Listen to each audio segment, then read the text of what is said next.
आता पाहूया टॉप 9 राजकीय बातम्या। ठाकरे बंधू एकत्र येण्याबाबत इंडिया आघाडीमध्ये कुणाला आक्षेप नसल्याचं वाटतंय। ठाकरे बंधूंची युती इंडिया आघाडीचा विषय नाही, संजय राऊतांकडून स्पष्ट।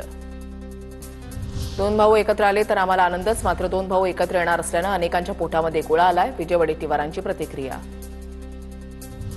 आम्ही अटी शर्तींवर दिल्लीमध्ये जातो, लाचारांचा गट शेपट्या हलवत दिल्लीमध्ये फिरतोय, संजय राऊतांची टीका।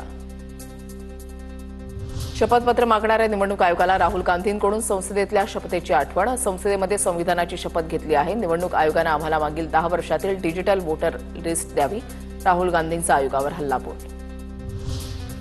राहुल गांधींची पत्रकार परिषद म्हणजे जुन्या बाटलीमध्ये नवी दारू, गांधींकडून लोकांची दिशाभूल करण्याचा प्रयत्न, राहुल गांधींच्या आरोपानंतर केंद्रीय निवडणूक आयोगाचं उत्तर। इंडिया आघाडीचा 11 ऑगस्ट रोजी केंद्रीय निवडणूक आयोगाच्या कार्यालयावर धडक मोर्चा, निवडणूक घोटाळ्याविरुद्ध लढा उभारण्याचा विरोधी पक्षांचा इंडिया आघाडीच्या बैठकीमध्ये निर्णय।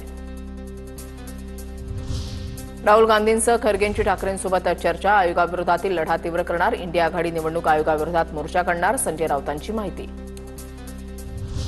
वरळीमधील नारळी पौर्णिमेच्या कार्यक्रमात शिंदे सेनेच्या महिला शाखा प्रमुखाची पोलिसात तक्रार, ठाकरेंच्या युवासेना कार्यकारिणी सदस्य सिद्धेश शिंदेनं धक्काबुक्की केल्याचा आरोप, सिद्धेश शिंदे आमदार सुनील शिंदेंचा मुलगा। मला माझ्या मुलावर 100% विश्वास, तो असं करणार नाही, आम्ही शिवसैनिकांच्या घराण्यातील महिलांचा मान राखणारी लोक आहोत, मुलानं मारहाण केल्याचे आरोप आमदार सुनील शिंदे यांनी फेटाळले।